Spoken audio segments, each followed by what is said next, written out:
Good afternoon and welcome to our new blog. আজকে লাঞ্চে রয়েছে ভাত আর চিকেনের ঝোল। মানে যেদিন যেদিন চিকেন বানানো হয়, বিশেষ করে এই টেলটেলে ঝোলটা, সেদিন আমার আর নতুন করে কিছুই খেতে ইচ্ছা করে না। জাস্ট পাতি চিকেনের ঝোল আর ভাত, এটাই আমার কমফর্ট ফুড। আর সকাল থেকে কি করেছি তা তো তোমরা জানোই, বুঝতেই পারছো, সামনেই শো, সুতরাং কোনো গল্পই নেই। সকালবেলা রুটিন কোনো অবস্থাতেই চেঞ্জ হচ্ছে না। সকালবেলা চিয়া সিড খেয়ে যথারীতি নাচ নিয়ে বসেছিলাম, সুতরাং সেটা আর ভিডিও করার কোনো মানে হয় না। সেই জন্য ওটুকু স্কিপ করেই আমি একেবারে দুপুরবেলা থেকে ভিডিও করছি। আর এই স্যান্ডেলিয়ারটা দেখো কি সুন্দর দেখতে লাগছে, মানে আমার ভীষণ ভীষণ ভালো লাগে স্যান্ডেলিয়ার, কিন্তু বাড়িতে জায়গা নেই, তাই জন্য ইনস্টল করতে পারি না।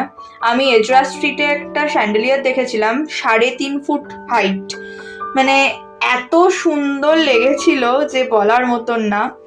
এই ব্যাগগুলোও খুব কিউট। তো যাই হোক, আমার মানে খুব ভালো লাগে, কিন্তু ওই আর কি, ওটা একটা সুপ্ত বাসনা যে যদি কোনোদিনও সেরকম সুযোগ হয় তাহলেই আমি স্যান্ডেলিয়ার কিনবো, না হলে না।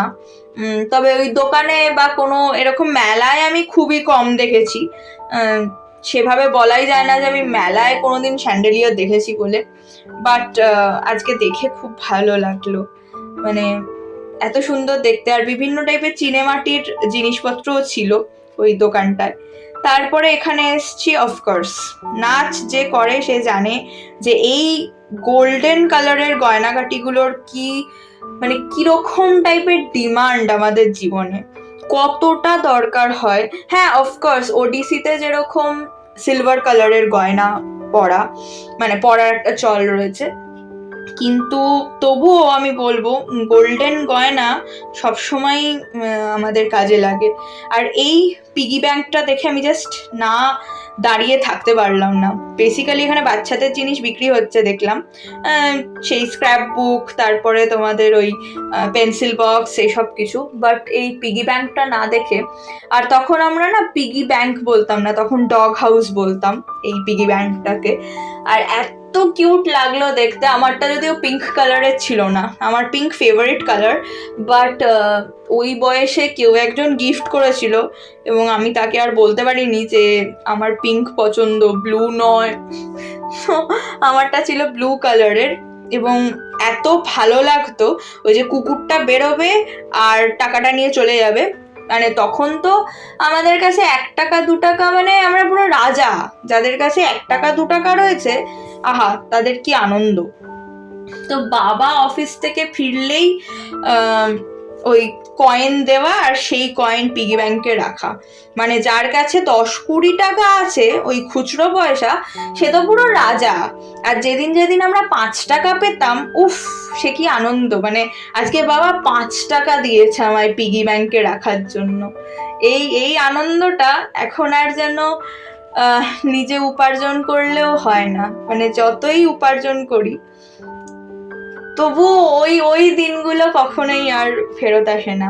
যাই হোক, তারপর চলে এসেছিলাম আমার পছন্দের একটা কাউন্টারে, মানে একটা স্টলে, যেখানে সমস্ত হাতা, খুন্তি, ছুরি, কাঁচি, একদম রান্নাঘরের সরঞ্জাম, এবং আমার সব থেকে বেশি পছন্দের স্টল এটা বলা যায়। শুধু পছন্দের না, এটা আমার সব থেকে বেশি জরুরি স্টলও বলা যায়। তারপর এখানে রয়েছে বিভিন্ন টাইপের ক্লিপস, গয়নাগাটিও রয়েছে। আর গয়না দেখতে যে আমার কি ভালো লাগে আমি কাউকে বলে বোঝাতে পারবো না। এই যে অক্সিডাইজডের স্কোয়ার টাইপের হারটা দেখতে পেলে, ওই হারটা আমার খুব পছন্দ হয়েছিল, কিন্তু এমন এই যে হারটা যেটা স্কোয়ার আর রাউন্ডের মধ্যে, এমন দাম বললো যে বাপরে বাপ, মানে ওর থেকে আমি গড়িয়াহাটেও এর থেকে সস্তায় পাবো এরকম মনে হলো। এদিকে রয়েছে বিভিন্ন টাইপের নেল পলিশ, লিপস্টিক, সমস্ত কিছু, তার সাথে গয়নাগাটিও রয়েছে। আমরা একটু ঘুরে ঘুরে দেখছি আর ভাবছি একটা তো কিছু নেব, যদিও এরপরেও গয়নাগাটি কিনে নিয়ে গেলে মা বাড়িতে পিটুনি দেবে সোজা, বাট ওই আর কি, আমাকে কানের দুল কেনার থেকে কেউ আটকাতে পারবে বলে আমার মনে হয় না। মানে কানের দুলের প্রতি আমার যে অবসেশনটা, মানে আমি হাতেও এত পরতে পছন্দ করি না। হাতে একটা ঘড়ি পরলাম ঠিক আছে, বা তোমার মানে আমাদের খুব অ্যাঙ্কলেটেরও শখ আছে সেরকমও নয়, বা গলায় যে আমি সবসময় কিছু না কিছু পরি সেরকমও নয়। তবে কানের দুল ইজ আ মাস্ট আমার জন্য। তবে হ্যাঁ, আমি কাউকে রেকমেন্ড করবো না যে লিপস্টিক কেনো মেলা থেকে, মানে মেলার লিপস্টিক যে কতখানি সেফ হবে, কারণ যতই চেষ্টা করো না কেন ওটা তোমার পেটে যাবেই। সো প্রপার ব্র্যান্ডেড জিনিসপত্র না হলে না কেনাই সেফ বলে আমি মনে করি। তো যাই হোক, তারপরে আমরা দুজন মিলে 2-3খানা কানের দুল নিলাম। এই যে ইয়েলোটা, এইটা শাইনিদি নিয়েছে, আর আমি বাকি দুটো নিয়েছি। তার সাথে শাইনিদি একটা নেল পলিশও নিয়েছে। নেল পলিশের কালারটা বেশ সুন্দর, ইউনিক টাইপের।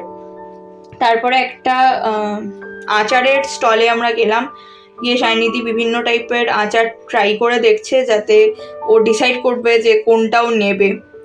মানে প্রথমে ঠিক করতে পারছিল না ওপর থেকে দেখে, তারপর বললো যে একটু টেস্ট করি, তাহলে অ্যাটলিস্ট ডিসাইড করতে পারবো যে কোনটা মানে পছন্দ হচ্ছে ফাইনালি। তো সেগুলো ঠিক করার পরে আমি একটু বাবার জন্য আচার নিলাম। আমি তো আচার খাই না, তো বাবার খায়, ওই জন্য বাবার জন্য একটু নিলাম। তারপরে এখন চলে এসেছি ঘুগনি খেতে।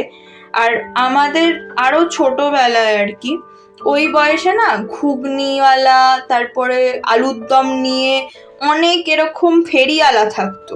এখন আর দেখতে পাই না। ইভেন আমাদের বাড়িতে একজন মিষ্টিওয়ালাও আসতেন, আমার মনে আছে, বিভিন্ন টাইপের মিষ্টি, কালাকাঁদ, তারপর রসগোল্লা, চমচম, এগুলো সব নিয়ে বিক্রি করতে আসতেন। তো এখন আর এদের দেখতেই পাই না।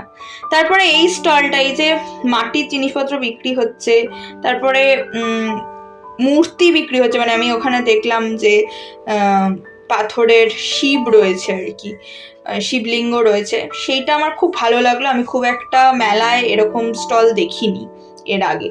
আর এই কাপগুলো দেখে আমার চন্দ্রানিদি এন্ড গৌরবদার কথা মনে পড়লো, যাদের ব্লগস তোমরা নিশ্চয়ই দেখো। যারা দেখো না তারা একবার ইউটিউবে বা গুগলে গিয়ে সার্চ করলেও পেয়ে যাবে, ফেসবুকে, ইনস্টাতে, সব জায়গায় পেয়ে যাবে ওদেরকে।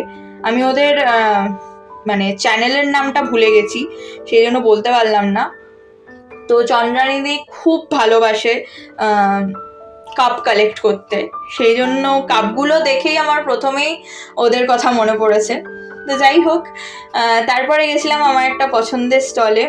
কেক রয়েছে, চকলেটস রয়েছে, গ্লাস কেক রয়েছে, বিভিন্ন টাইপের চিজ কেক রয়েছে। তবে যেহেতু মায়ের বার্থডে গেল এবং এখনও কেকের কিছু লেফট ওভার রয়েছে, খেয়ে যাচ্ছি আমরা, সেই জন্যে আমি আর ওইদিকে তাকাইনি। তবে আমাকে ভাজাভুজি থেকে আটকাবে কে, তাই জন্য একটা ফ্রাইড চিকেন ড্রামস্টিক নিলাম। আর একটা না, আমি একটা নিয়েছি, শাইনিদি একটা নিয়েছে, আর একটা ফিশ ফ্রাই নিয়ে হাফ করে খেয়েছি দুজন মিলে। মেলায় এসছি, সেখানে এসে কি করে পাঁপড় বা জিলিপি না খেয়ে যাই, তাই জন্য দুজনে মিলে একটা একটা করে জিলিপি নিলাম শেষ পাতে একটু মুখ মিষ্টি করার জন্য। আর মিষ্টি মানে একদম কড়া মিষ্টি, মানে আমি মিষ্টি খেতে ভালোবাসি, সেই আমি তোমাদেরকে বলছি যে জিলিপিটা মানে একদম চরম মিষ্টি ছিল, বাপ রে বাপ। তো যাই হোক, আর বাচ্চাবেলার মতন এই বাবলস কিনেছি। শাইনিদি সুন্দর করে আবার ভিডিও করে দিয়েছে। থ্যাংক ইউ শাইনিদি, মাচ লাভ, এত কিউট একটা ভিডিও করে দেওয়ার জন্য।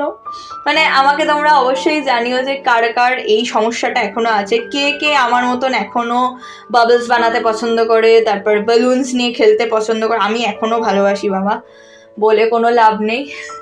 তো যাই হোক, তোমাদের সাথে দেখা হবে আর একটা নতুন ব্লগে। টিল দেন টাটা, সবাই খুব ভালো থেকো, সুস্থ থেকো, সাবধানে থেকো। জানিও ব্লগ কেমন লাগছে। চলো এখন বাড়ি ফিরি।